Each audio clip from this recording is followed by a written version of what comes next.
ये वीडियो खत्म होने के बाद आपके ऑर्गेनिक केमिस्ट्री में जितने सारे प्रॉब्लम्स हैं, आपको कॉन्सेप्ट ठीक से याद नहीं रहता, एग्जाम पे क्वेश्चन नहीं बनते, जल्दी भूल जाते हैं, ये सारे प्रॉब्लम्स हमेशा हमेशा के लिए ख़त्म हो जाएगा। आपको बस करना क्या है, मैं जो बोलूँगा उसको ठीक से आपके दिमाग में सेट कर लेना है। अब चाहे आप क्लास 11 के स्टूडेंट हो, क्लास 12 के स्टूडेंट हो या ड्रॉपर हो, आपको आज पता चलेगा कि ऑर्गेनिक केमिस्ट्री को आखिर अप्रोच करते कैसे हैं। मैंने अपने नीट को फर्स्ट अटेम्प्ट में ही क्रैक किया और मेरे उसमें केमिस्ट्री में 150 के आसपास मार्क्स था, और जिसमें ऑर्गेनिक केमिस्ट्री में मेरा एक भी क्वेश्चन गलत नहीं हुआ। तो आज मैं आपके साथ वही सीक्रेट टिप्स शेयर करने वाला हूँ जिनकी हेल्प से आप अपने ऑर्गेनिक केमिस्ट्री को भी एक अच्छे लेवल तक ले जा सकते हैं। और इस वीडियो के एंड में मैं आपको ऐसा कुछ रिसोर्सेज प्रोवाइड करूँगा जो आपके लिए बहुत ज़्यादा हेल्पफुल साबित होने वाला है, तो वीडियो को बिल्कुल भी स्किप मत करिए।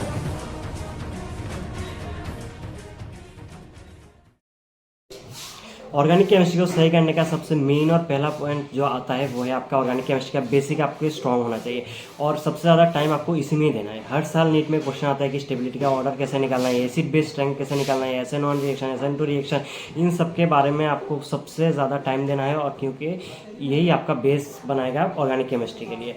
अगर आप क्लास 11 पे हो तो आप अलेक्सा के पुराने वीडियोस देख सकते हो, या फिर यूट्यूब पे हज़ारों वीडियोस है, आप कोई भी उठा के देख लो, आप पंकज सर के वीडियोस देख सकते हो।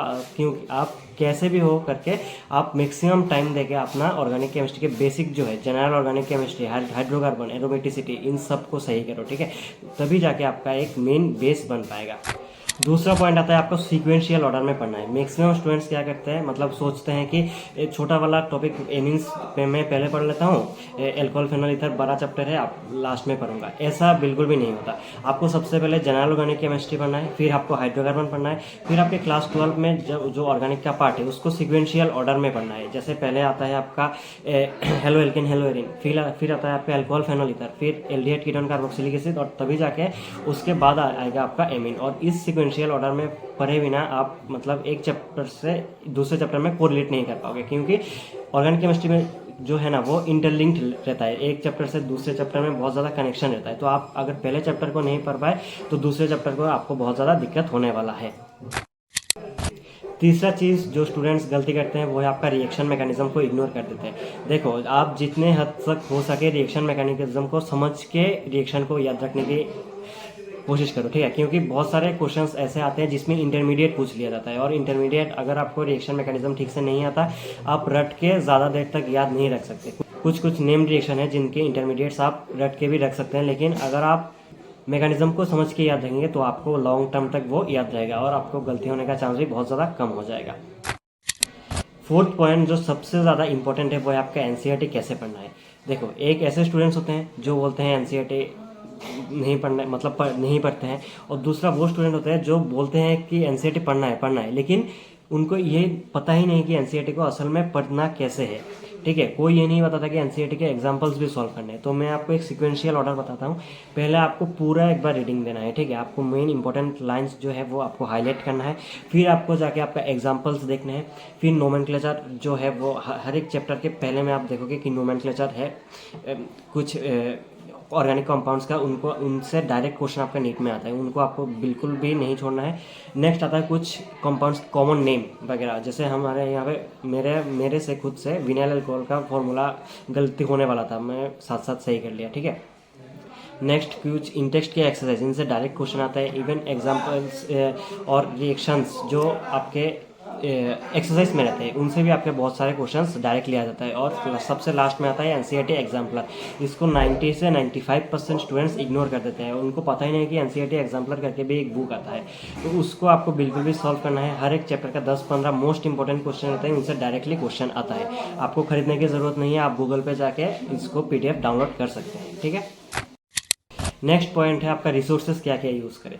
तो मैं आपको जो नाम बताने वाला हूँ वो है, उसके अलावा आपको कुछ भी नहीं करना है। देखिए, मेन जो आता है वो आपका एनसीईआरटी, अभी मैंने बताया एनसीईआरटी आपको बिल्कुल भी नहीं छोड़ना है। एनसीईआरटी के साथ एनसीईआरटी एग्जाम्पलर भी आता है। फिर आपको प्रीवियस ईयर क्वेश्चन बिल्कुल भी सॉल्व करना है। आपको सिर्फ ऑर्गेनिक केमिस्ट्री के लिए नहीं, फिजिक्स, केमिस्ट्री, बायो, सारे के लिए। और ये previous year question most important है, इसको आप बिल्कुल भी नहीं छोड़ना, ठीक है। प्रीवियस ईयर क्वेश्चन हो गया, एनसीईआरटी हो गया, एनसीईआरटी एग्जाम्पलर हो गया। अगर आप मटेरियल्स की बात करें तो आप मॉड्यूल सॉल्व कर सकते हैं, लेकिन मैं जो पर्सनली प्रेफर करता हूँ, मैंने खुद अपने एक्सपीरियंस से मैंने बहुत सारे क्वेश्चन सॉल्व किए, ठीक है, बहुत सारे बुक्स मैंने सॉल्व किए, बहुत सारे मॉड्यूल्स, एलन का मॉड्यूल सॉल्व किया मैंने, पीडब्ल्यू का मॉड्यूल सॉल्व किया। तो मोस्ट मतलब सबसे बेहतरीन क्वेश्चन जो मुझे लगा नीट के लेवल का वो है आपके एमटीजी फिंगर टिप्स। मतलब इसके लेवल का ऑर्गेनिक केमिस्ट्री का क्वेश्चन, मतलब जो कन्वर्शंस वगैरह आता है वो मतलब इतना अच्छे से दिया रहता है उसमें, ठीक है। एमटीजी फिंगर टिप्स, ये कोई पेड प्रमोशन वीडियो नहीं है, ठीक है। मैंने खुद, आप खुद भी जाके देख सकते हो, इसका पीडीएफ भी अवेलेबल है टेलीग्राम पे, हो सके तो मैं अपने टेलीग्राम चैनल पे भी दे दूंगा, तो आप जाके देख लेना, इनको सॉल्व कर लेना, ठीक है। बहुत इंपॉर्टेंट क्वेश्चन रहता है। अच्छा, ये सब हो जाने के बाद अगर आपके पास टाइम बच जाए तो आप जेईई मेंस के प्रीवियस ईयर क्वेश्चन कर लीजिए, उससे भी आपको बहुत ज़्यादा हेल्प होने वाला है। टाइम ना मिले ना करो, कोई प्रॉब्लम नहीं है, अगर टाइम मिले तो कर लेना। इसका आपका मतलब आपका जो क्या बोलते हैं उसको, एक्यूरेसी है वो बहुत ज़्यादा हाई हो जाएगा। नेक्स्ट आता है रिवीजन।